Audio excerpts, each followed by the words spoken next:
Hello guys, welcome back to our channel. I have a very interesting story to share with you today.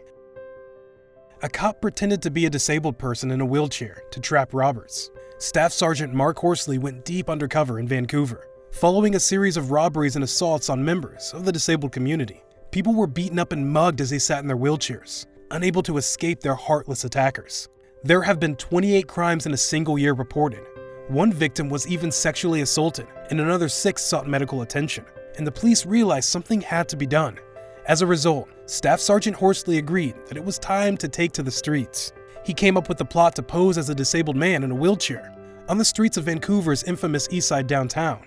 In the run-up to the undercover investigation, Horsley borrowed a wheelchair to suit the part. The cop even grew a beard and altered his voice to conceal his identity while on patrol. "We wanted a serious attack or theft," Horsley said to the National Post. "That's what we've been after." But instead of hurting Horsley, the residents of the rough community genuinely gave him a helping hand. As he sat in his wheelchair, they offered the undercover cop hope and sympathy, and even food and cash.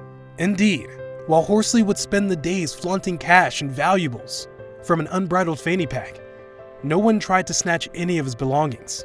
Instead, they brought him charity, dropped coins in his lap, and offered him a pizza.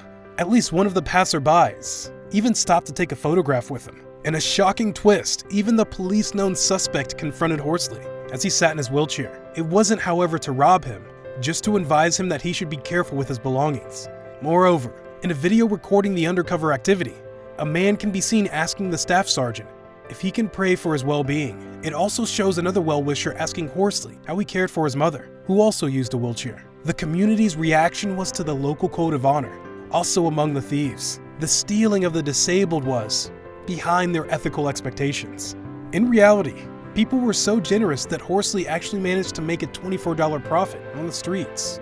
Speaking of the findings, the officer said they were inspiring. He added, "The concern and kindness conveyed to me in my undercover role was inspiring. This culture has a conscience, despite the inability of the operation to capture any real thieves." Inspector Howard Chow denied the sting had been a failure.